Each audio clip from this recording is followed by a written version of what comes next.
Bonjour. Je vais vous parler de la difficulté à l'ego de ne pas interpréter le réel pour ensuite y apposer une croyance. Je vais vous donner un exemple concret. Alors, aujourd'hui, j'ai reçu une question. Normalement, je réponds davantage aux questions dans ma visioconférence mensuelle, mais j'avais envie de prendre cette question-ci pour faire justement une petite capsule publique pour vous. Alors, je vous lis la question. La personne dit: Je suis confuse. Bernard de Montréal dit ceci à propos du homme. Je vais vous le lire après. Mais dans votre livre, vous expliquez que chacune de nos cellules devront un jour résonner parfaitement avec le homme. Pouvez-vous m'éclairer, s'il vous plaît? Alors, elle joint en attaché une citation de Bernard de Montréal qui dit ceci. Le son dans l'astral n'est pas réel. Qu'est-ce que c'est l'affaire du homme? Les hindous? Regardez ça dans votre écran mental. Qu'est-ce que c'est le homme? D'où il vient le homme? Puis, où ce qu'il va le homme et où est le nœud du homme? Parce qu'il y a un nœud dans le homme. Le homme, dans l'astral, il va comme ça. Il part de l'individu qui le dit. Il fait le tour et il revient, est rendu ici. Quand il revient, il crée un nœud et ensuite l'individu le dit encore, puis ça s'en va, puis ça revient, puis il crée un autre nœud. Plus tu fais de home, plus tu es lié à des nœuds d'énergie et ces nœuds d'énergie t'amènent, selon ton mysticisme, toute la patente, t'amènent à un point dans l'astral tellement loin qu'à un certain moment, tu ne peux plus sortir du pouvoir de l'astral sur ta conscience. C'est pour ça que je te dis que tout ce qui vient de l'Orient est lié à la magie noire. Tout ce qui vient de l'Orient est lié à la magie noire et tout ce qui vient de l'Orient et qui n'est pas lié à la magie noire est invisible et les hommes n'ont aucun contact avec. Alors ceux qui sont dans les Himalayas, qui sont dans l'invisible, qui font partie de la hiérarchie mondiale sont invisibles. C'est pas les touristes qui vont là-bas qui vont les rencontrer. Bon.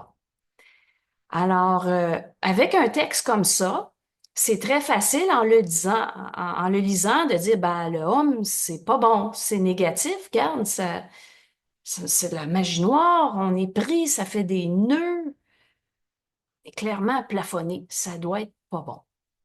Ben, ça, c'est une interprétation, parce que c'est pas ça que dit Bernard. Il dit pas que l'homme, c'est pas bon. Il dit que le son dans l'astral n'est pas réel. Il a raison. Puis toute utilisation de sons ou d'instances comme ça avec une conscience astrale, ben on n'évolue pas en conscience. On se fait plafonner par des forces ou des esprits lucifériens. Alors, j'ai écrit une réponse, je vous la lis. Le homme prononcé par une personne spirituelle, c'est-à-dire qui a une conscience assujettie à l'astral luciférien, ben, va vibrer astralement à cette fréquence. Elle pense que ce son va l'amener à trouver la source de qui elle est, mais ce son ne la rapprochera pas de son esprit. Ce son va maintenir et accentuer son assujettissement aux forces lucifériennes qui font évidemment partie de la polarité satanique, hein, le bien et le mal, le vrai et le faux. C'est deux côtés d'une même médaille. Voilà le grand piège de la spiritualité qui veut amener l'ego à vivre un amour grandiose avec le cosmos sans jamais connaître le réel de son esprit. Donc, on voit, autant dans ma réponse que celle à Bernard, on dit exactement la même chose. Le piège astral est très réel, puis c'est lui qu'il faut faire attention. Mais est-ce que ça veut dire que le son homme est pas bon, est négatif? Ben non. Donc oui, on devra tous un jour y toucher, y accéder. Puis Bernard, il dit, bon, ben, en plus, il mentionne à la fin euh, que tout ce qui n'est pas lié à la magie noire en lien avec ça, ben, que les hommes n'ont aucun contact avec. Qu'est-ce qu'il est en train de dire? Ben, l'être humain typique, ça a été écrit probablement il y a une trentaine d'années, donc l'être humain typique d'il y a 30 ans n'avait aucun accès au réel de ce qu'est le homme. Donc, en attendant qu'il n'y ait aucun contact avec le réel, mais ça devient une énergie astralisée qui va plafonner la conscience de l'ego. Donc, tout ça pour vous dire, il y a des pièges partout. Oui, mais telle personne a dit que, telle personne a dit que. Mais vous avez interprété, vous avez cru, puis ensuite, qu'est-ce qui arrive? Ben, on fait une secte, hein, ou une religion avec l'instruction supramentale.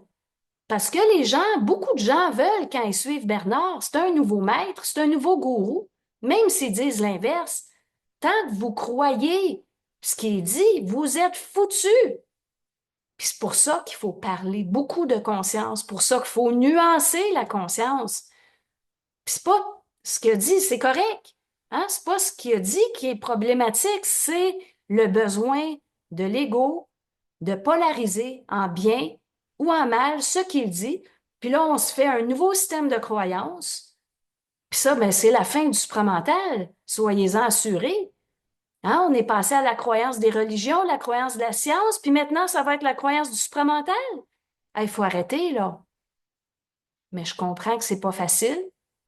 Je comprends que ça prend un temps parce que on est programmé comme ça à tout catégoriser en bien, en mal, en vrai, en faux. On compare. On dit, bon, mais un dit ci, l'autre dit ça, qui dit vrai? Ben, il va falloir arrêter de faire des petites guerres, de savoir qui dit vrai, puis il va falloir commencer à faire une lecture vibratoire de ce qui est là. C'est quoi une lecture vibratoire? C'est de pas tomber dans le vrai, ni dans le faux, ni dans le bien, ni dans le mal, mais d'être capable de saisir l'essence de ce qui est transmis, être capable de cerner l'essence d'un savoir qui va au-delà de toutes les structures mentales, rationnelles, réflexives que l'ego qui croit la pensée pourrait avoir. Donc, voilà ce que j'avais envie de vous partager aujourd'hui. Alors, on fait attention parce que la polarité, il y en a beaucoup.